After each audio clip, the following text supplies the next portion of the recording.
Shalom Bapak Ibu sekalian yang dikasihi Tuhan Yesus Kristus, pada hari ini kita kembali akan merenungkan firman Tuhan. Namun sebelumnya saya mengajak Bapak Ibu untuk berdoa. Tuhan Yesus, terima kasih untuk kasih setia kebaikan Tuhan dalam hidup kami. Hari ini kami akan merenungkan firman Tuhan.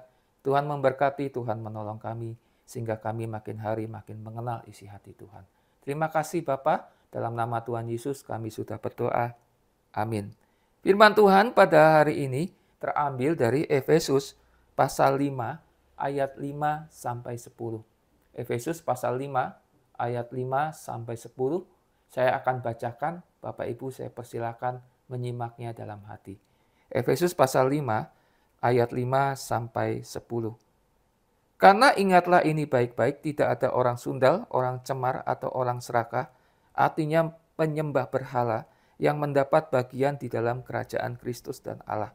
Janganlah kamu disesatkan orang dengan kata-kata yang hampa, karena hal-hal yang demikian mendatangkan murka Allah atas orang-orang durhaka.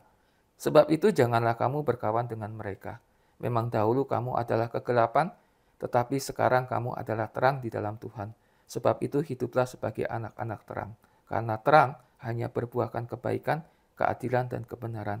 Dan ujilah apa yang berkenan kepada Tuhan.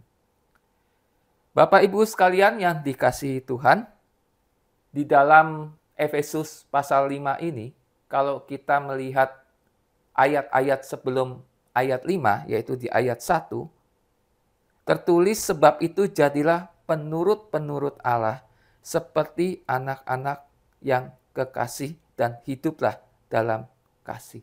Nah Bapak Ibu sekalian, di dalam teks yang kita baca, ini ada peringatan daripada Rasul Paulus terhadap jemaat di Efesus, agar mereka jangan disesatkan dengan kata-kata yang hampa, ajaran-ajaran yang tidak benar lah, kira-kira begitu. Dan Paulus mengatakan hati-hati dengan berteman, berkawan, hati-hati dengan pergaulanmu. Bapak Ibu sekalian yang dikasihi Tuhan, seringkali kita ini merasa saya sudah oke, saya sudah nyaman, sehingga seringkali abai dengan siapa kita berkawan, dengan siapa kita berteman. Pergaulan buruk bisa mempengaruhi hidup kita. Yang buruk bisa mengubah yang benar. Kalau tidak hati-hati, kita bisa terpengaruh. Nah, Bapak Ibu sekalian, ini saya mengatakan bukan berarti Bapak Ibu hanya bergaul dengan orang-orang di gereja. Ya. Orang-orang di luar sana kita tertutup tidak bergaul. Bukan seperti itu. Tetapi firman Tuhan ini mengatakan hati-hati bergaul. Hati-hati berteman. Tugas kita orang percaya, ketika kita sudah di dalam Tuhan, kita menggarami dunia. Tetapi harus hati-hati. Jangan sampai dunia yang menggarami kita. Kita jadi ikut dunia.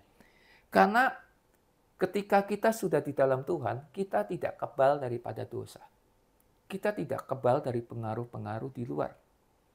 Seringkali kita melihat bagaimana anak-anak kita masih kecil rajin sekolah minggu. SD masih rajin sekolah minggu. Ketika makin lama pemikirannya makin luas, pergaulannya makin luas, terutama masuk SMP dan SMA. Kita melihat bagaimana pergaulan mempengaruhi sekali kehidupan, terutama juga mungkin sikap hidup, cara bertutur kata, keinginannya untuk ke gereja mulai terpengaruh dengan teman-teman yang di luar. Mulai malas ke gereja. Kata-katanya mulai banyak kata-kata yang dalam tanda kutip ajaib gitu ya. Kita seringkali kaget-kaget dengan istilah anak remaja. Yang mungkin kita sendiri zaman kita tidak pernah ucapkan.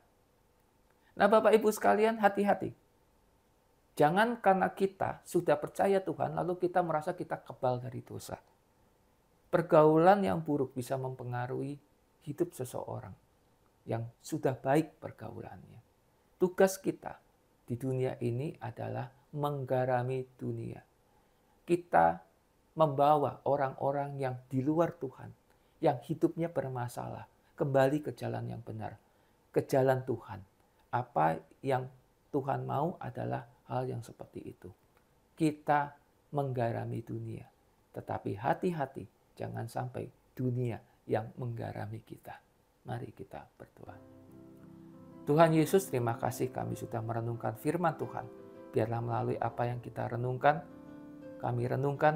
Tuhan tolong kami agar kami hidup menjadi garam.